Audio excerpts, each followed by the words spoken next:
Mi nombre es José de la Cruz Porfirio Díaz Mori. Fui un político, presidente y militar mexicano nacido en el año de 1830. Con la muerte del presidente de la República, Benito Juárez, el vicepresidente Sebastián Lerdo de Tejada asumiría la presidencia por decisión del Congreso. Sebastián Lerdo de Tejada realizaría cambios en la política con la intención de reelegirse como presidente en las elecciones de 1876, en las cuales resultaría electo presidente, por lo cual el héroe de la intervención francesa, Porfirio Díaz, se sublevaría contra Tejada con el llamado Plan de Tuxtepec, el cual desconocía a Tejada como presidente y nombraba a Díaz como presidente. Tiempo después, en 1877, Díaz asumiría la presidencia. Al inicio de su mandato, el país se encontraba con múltiples problemáticas, entre las que se encontraban una constante división liberal y conservadora que se había visto desde décadas anteriores, una inestabilidad económica que se encontraba agravada por los préstamos en el extranjero o la deuda extranjera, una falta de unión nacional de entre las regiones y estados, un conflicto nuevo entre los liberales clásicos y los neoliberales. También había una extremada escasez de comunicaciones en el país, lo cual limitaba en gran medida todas las actividades. Un crimen y violencia en el país como nunca antes visto y un descontento general de la población. El gobierno de Díaz trajo a la nación un gran avance. Entre estos avances se encontraban una unificación de los estados, de la nación en general. Se logró un sentimiento nacionalista en casi todos los estados. Se logró una estabilidad política entre los grupos conservador y liberal, que ocupaban de forma equitativa el gabinete de Díaz. También se apoyó de gran forma la inversión tanto extranjera, tanto interna en el país. Díaz obró por la construcción de 20.000 kilómetros de vías férreas, lo cual significó un gran avance para México. Cubrió al país con comunicación mediante el telégrafo. Logró la organización de un sistema bancario que traería cierto orden a la economía nacional. Aumentó la agricultura de exportación y logró el reconocimiento de Estados Unidos y otras potencias europeas que aumentarían el comercio internacional y eso reactivaría el comercio mexicano. También se logró la llamada paz porfiriana, que consistió en el fortalecimiento de las fuerzas armadas, tanto el ejército y la policía, que vigilaban la nación. También hubo una modernización general en las ciudades y sobre todo enfocada en la Ciudad de México. Y hubo una centralización del poder por parte de Díaz. El gobierno de Porfirio Díaz había traído sin duda un gran avance a la nación, pero todo este avance traía consigo sus problemáticas, entre las que se encontraba la previamente vista manipulación de las elecciones en el gobierno de Juárez, pues era Porfirio Díaz quien decidía a los personajes que participarían en la política de la nación. Se dio una enorme explotación de la clase obrera con jornadas largas y con inclusive días de trabajo dominical. Se acentuó en gran medida la discriminación entre las clases, causada por la riqueza de algunos y la pobreza de otros. Se dio una enorme importancia a la imagen expuesta a las demás potencias como Estados Unidos e Inglaterra, pues las clases altas buscan igualar la modernidad de estas potencias. Por esto mismo, en las fiestas nacionales se les otorgaba a los grupos indígenas ropas que entraran en el concepto de modernidad de las clases altas, cosa que acentuaba aún más la discriminación, pues estas clases altas veían a los grupos indígenas como inaceptables. pensaban que le quitaba prestigio y modernidad a las ciudades. Muchos de las altas sociedades basaban su riqueza en la pobreza e inferioridad de las demás clases. El gobierno de Porfirio Díaz terminaría en el año de 1880, siendo sucedido por el candidato Manuel González, el cual era compadre y compañero de batallas de Díaz. Y Díaz había apoyado en la campaña presidencial de este mismo, logrando la presidencia de González.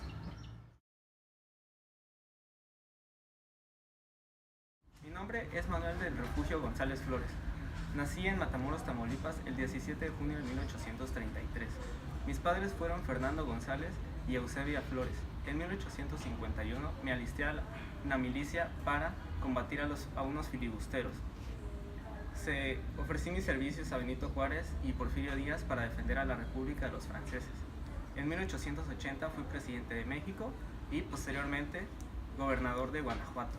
En 1879, Manuel González, siendo secretario de Guerra y Marina de México, pide permiso para dedicarse a actividades políticas e iniciar su campaña presidencial, la cual fue apoyada por el entonces presidente Porfirio Díaz, quien era su compadre y había combatido a su lado en las batallas de Miahuatlán y La Carbonera.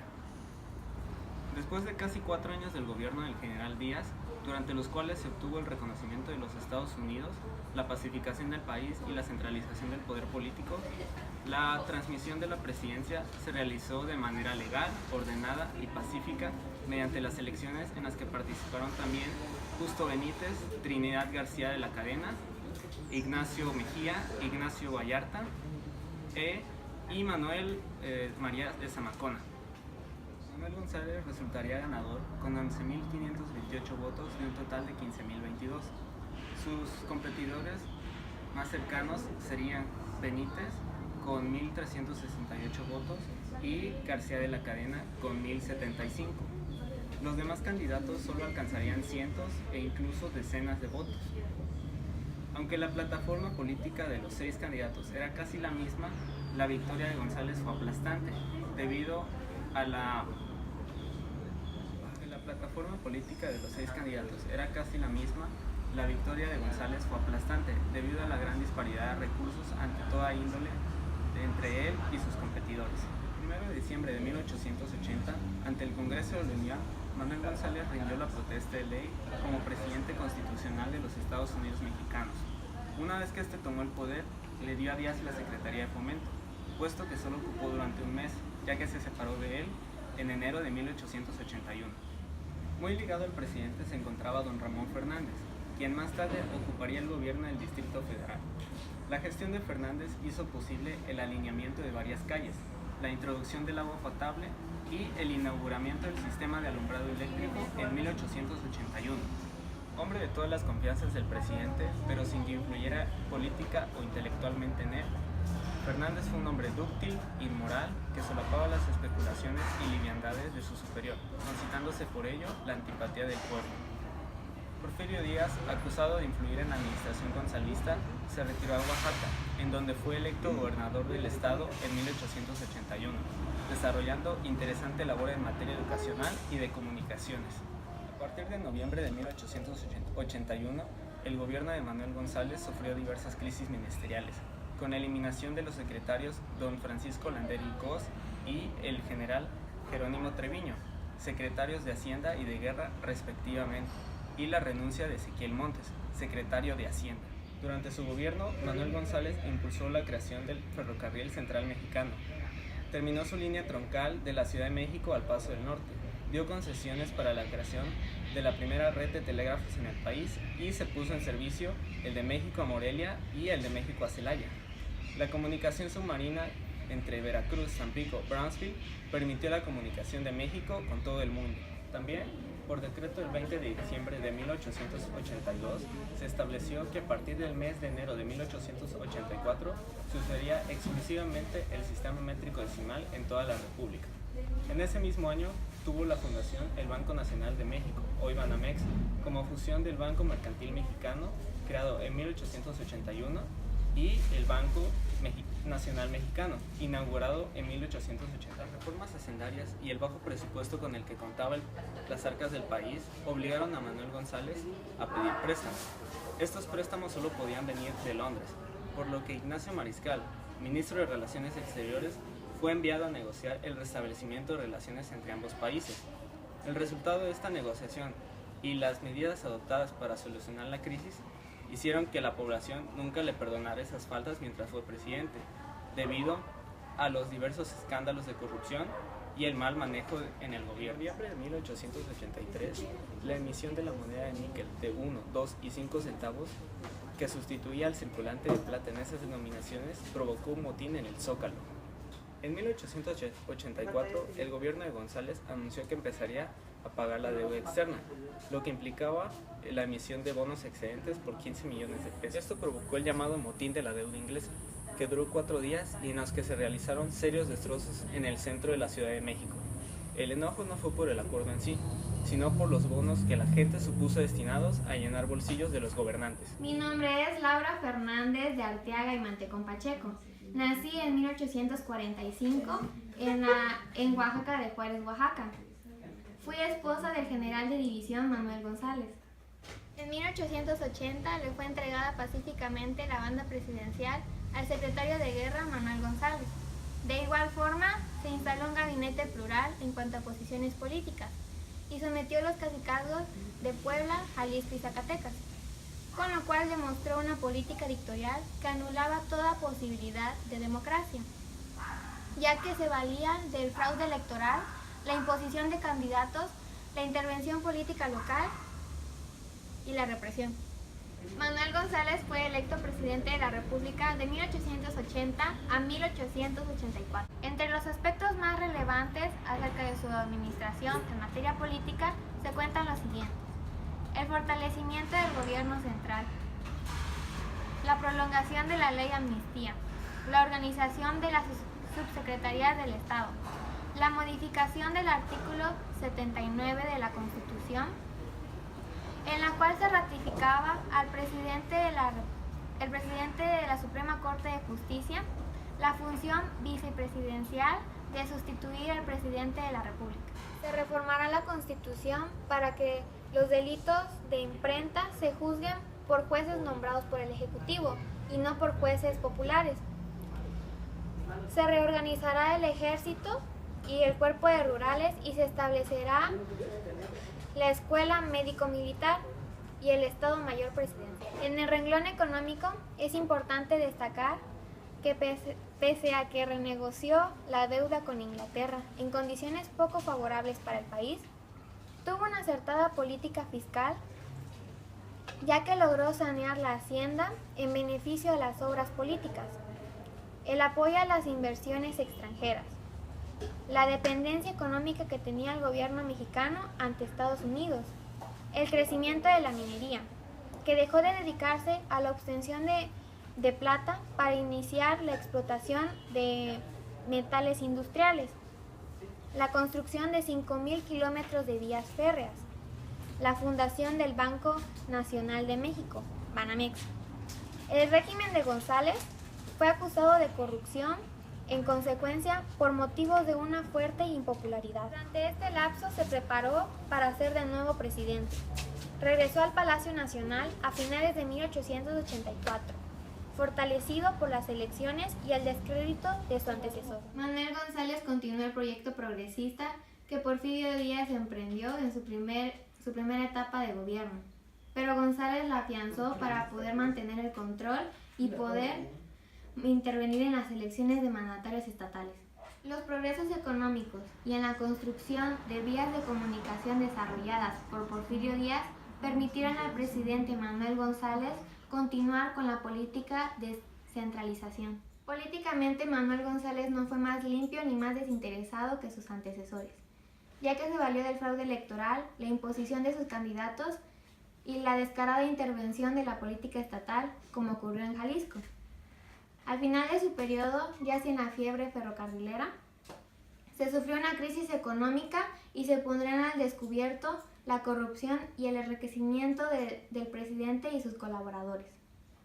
Al término de su mandato presidencial, Manuel González fue nombrado gobernador de Guanajuato.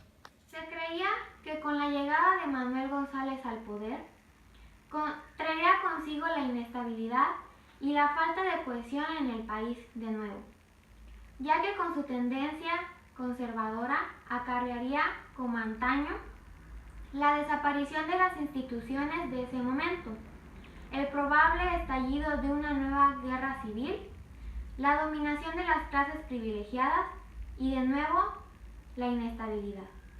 Sin embargo, otros candidatos a la presidencia no tenían un amplio reconocimiento nacional. Por otro lado, la posición poco clara de González provocó que poco a poco se le conociera como el continuador del proyecto de modernización y paz de Porfirio Díaz. Por lo tanto, también se le consideró la mejor opción para el país. Su legado político estaba basado en el desarrollo económico y la conciliación nacional, características que eran del primer gobierno de Porfirio Díaz.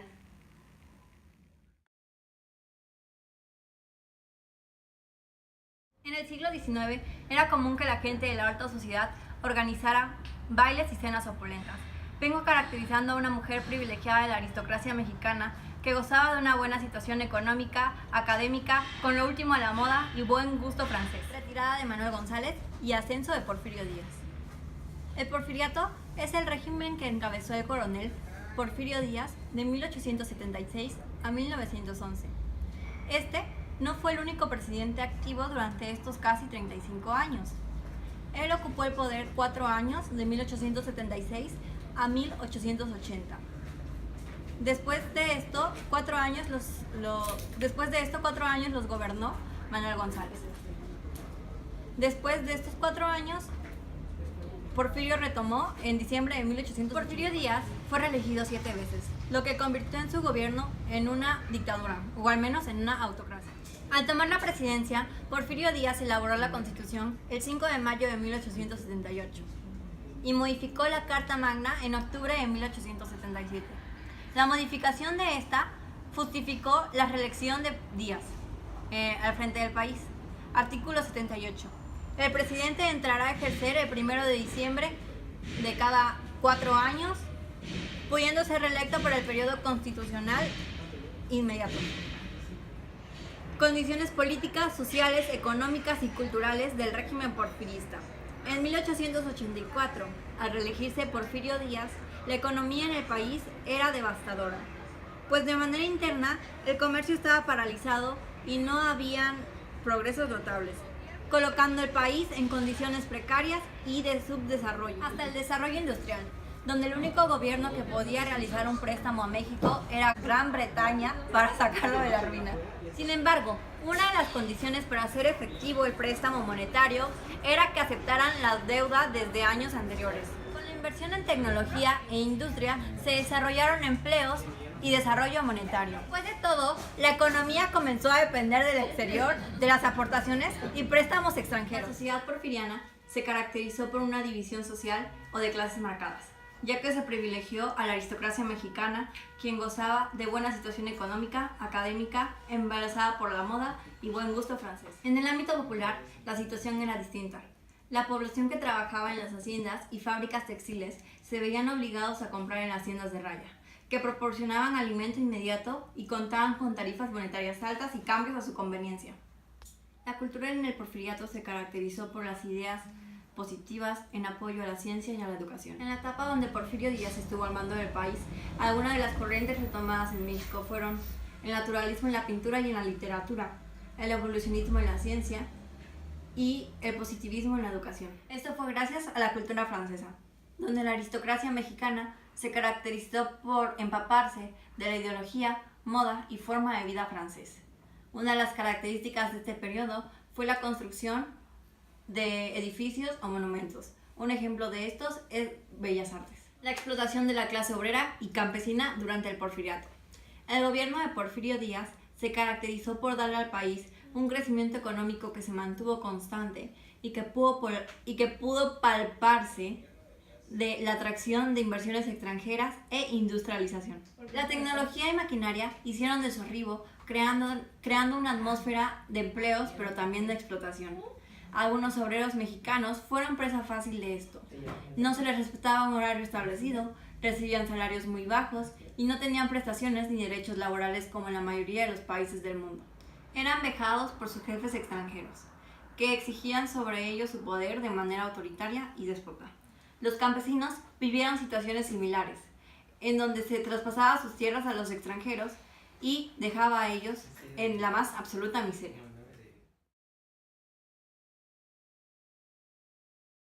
Santa Carolina alias La Teniente.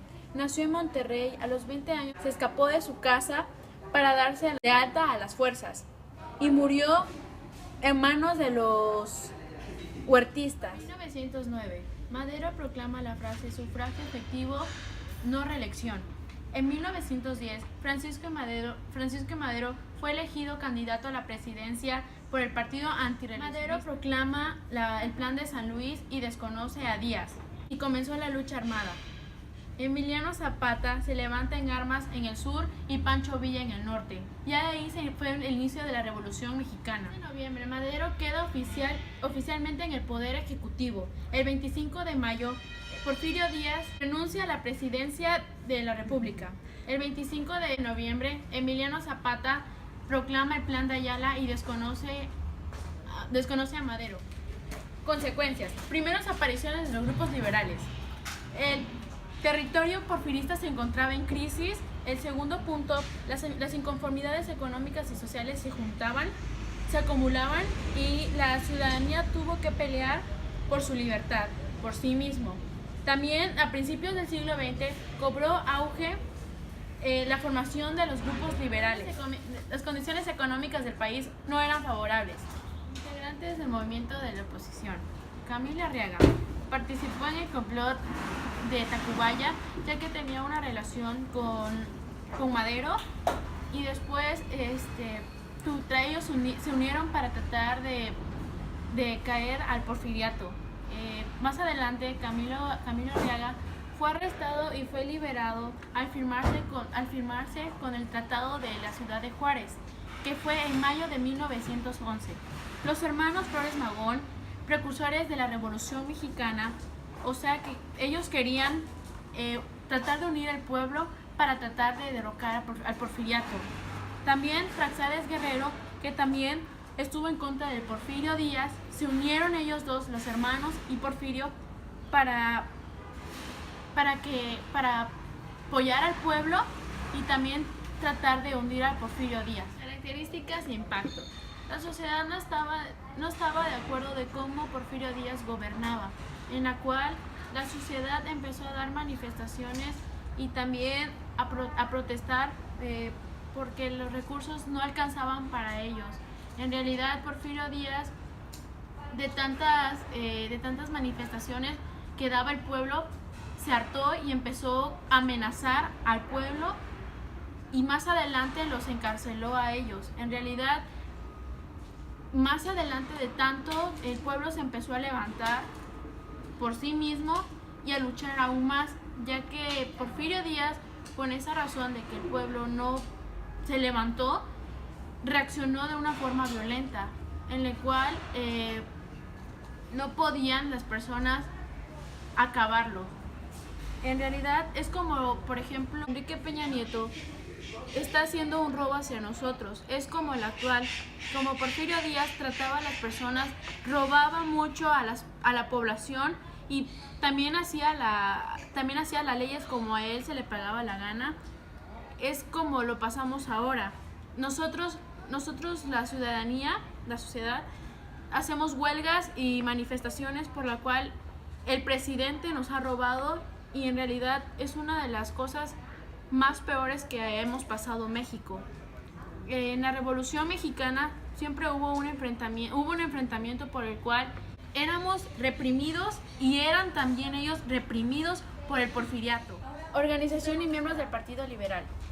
Al fundarse el Partido Liberal en el año de 1905, ellos trataban de unirse con el pueblo para tratar de derrotar a Porfirio Díaz. Ellos cada vez hicieron una junta para que se organizaran bien y que el pueblo se uniera, y también para que Porfirio Díaz fuera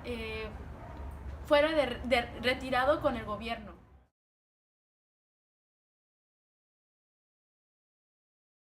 James Creelman nació el 8 de noviembre de 1859 en Montreal, provincia de Canadá. En 1872 se mudó a Nueva York en busca de oportunidades en la rama del periodismo. Su primer empleo fue como editor en el periódico Iglesia y Estado. Después trabajó para el Águila de Brooklyn y finalmente en 1876 se afilió como reportero al Heraldo de Nueva York. Él era un reportero que viajaba sin cesar en busca de personajes y notas del momento. La entrevista a Díaz Creelman ocurrió en febrero de 1908, pero fue publicada en marzo en el Pearson Magazine como artículo principal y con una extensión de 50 páginas. Esa entrevista fue inmediatamente traducida al español, pero en México solo se publicaron algunos fragmentos en el periódico El Imparcial. El Pearson Magazine fue una publicación mensual que nació en Gran Bretaña en 1896. Se caracterizó por su tendencia literaria y por su discusión política. Las razones por las que Porfirio Díaz aceptó la entrevista al periodista fueron por razones políticas. En primer lugar, su edad avanzada generaba incertidumbre sobre qué pasaría con la presidencia del país una vez haya muerto. En segundo lugar, la división en los círculos cercanos a Díaz favoreció que aclarara cuál sería el rumbo de su política para las siguientes elecciones. Ante la posibilidad de que Díaz abandonara el gobierno del país, en 1909 su grupo más cercano se dividió en dos bandos. El primero era conocido como Grupo Rayista, ya que apoyaba la candidatura del general Bernardo Reyes para sustituir a Díaz en su poder. El segundo era llamado Los Científicos, ya que uno de ellos buscaba sustituir a Díaz en la silla presidencial. En este grupo se puede encontrar a José Yves Limatour, quien era propuesto para la candidatura presidencial. A pesar de las declaraciones de Díaz, el dictador aún tenía la fuerza suficiente para defender su mando, evitar confrontaciones hasta ser quitado del poder. Por eso decidió enviar a Reyes al norte del país para solucionar asuntos políticos, y a Limatour lo comisionó para ser enviado al extranjero a solucionar problemas de la economía. En otra parte existía otro grupo abiertamente opuesto a la política de Díaz, y no pertenecían a ese grupo más cercano. Además, en este grupo las declaraciones de Díaz generaron alegría, ya que se obtuvo la idea de que se podía tener otro nuevo presidente en esa época. Debido a esto, grupos de clase media se empezaron a unir en clubes para tratar asuntos sobre las próximas elecciones. En 1908, año de la entrevista a Díaz Creelman, la situación política en Estados Unidos era muy tensa, debido a que su presidente Theodore Roosevelt estaba por terminar su segundo periodo presidencial. Durante su primer mandato, que fue de 1901 a 1904, su desempeño fue positivo, y haciendo que se postulara nuevamente se postulara nuevamente para las elecciones de 1905, haciéndolas ganar. Partido reeleccionista, organizado por el Grupo de los Científicos, el 2 de abril de 1909, proclamaron la fórmula electoral Díaz-Corral. Partido Popular, encabezado por Francisco Vázquez Gómez y José López Portillo y Rojas, quienes postularon la fórmula electoral Díaz-Reyes. Partido antirreeleccionista. Sus objetivos eran la defensa de la democracia electoral, la observancia estricta de la Constitución y el respeto de las garantías individuales. Representa a María del Carmen Serrana la Triste. Nació el 11 de noviembre de 1875 en la ciudad de Puebla. Fue una valiosa colaboradora en la campaña antirreeleccionista maderista llevada a cabo en el estado de Puebla. Tenía valor y carácter para estar en la lucha contra la dictadura de Porfirio Díaz. El partido antirreeleccionista tiene como antecedente el Club Antirreeleccionista de México, fundado 3 días antes. Tiene como objetivo defender la democracia, el servicio efectivo no reelección, las garantías individuales, la supervisión estricta de la Constitución y la libertad municipal. A finales de 1908, después de la entrevista a Díaz Creelman y posteriormente a la invitación de Díaz, personas destacadas como fueron Manuel Calero, José Peón del Valle, Juan Sánchez Ascona, entre otras personas, iniciaron actividades que llevaron a la constitución del Partido Democrático. Aparentemente Porfirio Díaz estaba de acuerdo en que surgieran nuevos partidos, sin embargo, hacía a un lado a aquellos que no se debían a su persona. El Círculo Nacional Porfirista anunció estar de acuerdo y poco después también lo hizo la Convención Nacional de Clubes Reeleccionistas. El 2 de abril de 1909, el Partido Antirreeleccionista acordaron proclamar la candidatura de Porfirio Díaz. Muchos se dividieron y se fueron ya que no estaban de acuerdo en que Ramón Corral se fuera a la vicepresidencia. La Convención Nacional, para disuadir los descontentos, no les daba el uso de la palabra y les decía que no había discusión.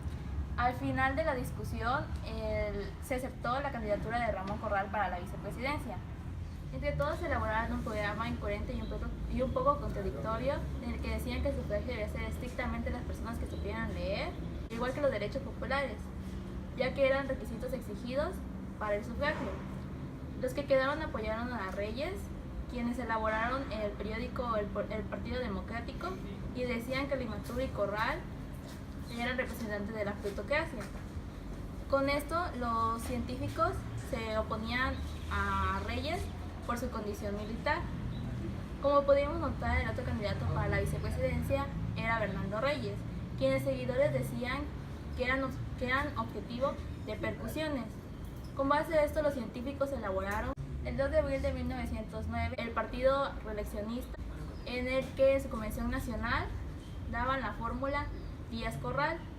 El Círculo Nacional Porfirista aceptó esto y el 1 de mayo del siguiente, Porfirio Díaz lo aceptó públicamente. En julio se formó el Club Soberanía Popular, encabezado por Francisco Vázquez y José López, en el que postulaban la fórmula Díaz-Reyes. Este último no pudo resistir la presión de Díaz y dijo que estaba de acuerdo con la candidatura de Corral.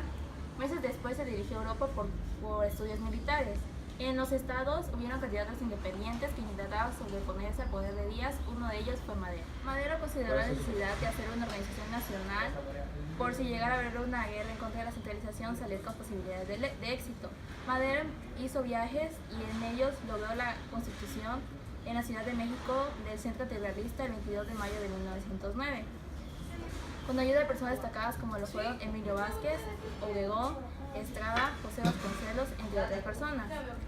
La declaración y el programa de los antirreeleccionistas giraban alrededor de un principio político que le daba nombre y fuerza.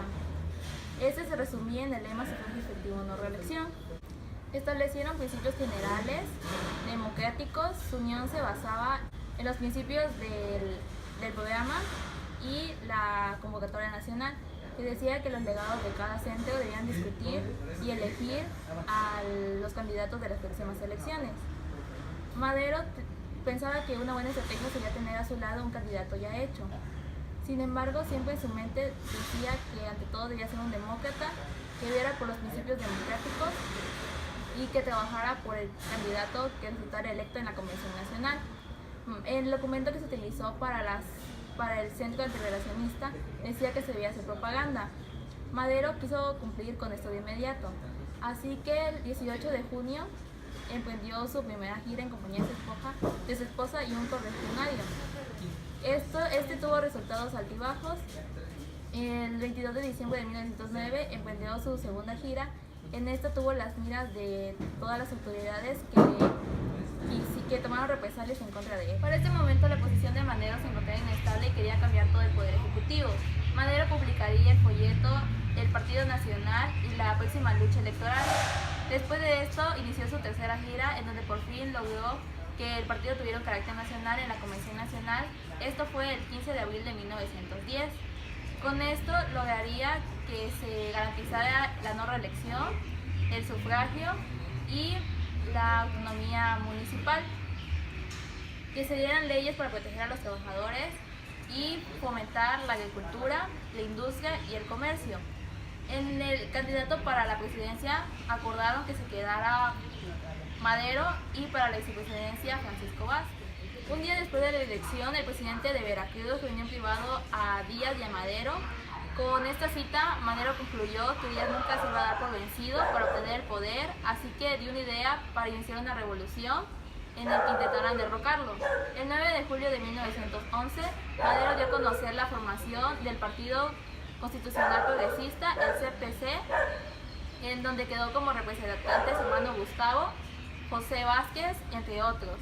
Y hasta 1912 dio una ley electoral en donde tomaba en cuenta todos los partidos políticos para dar validez al voto.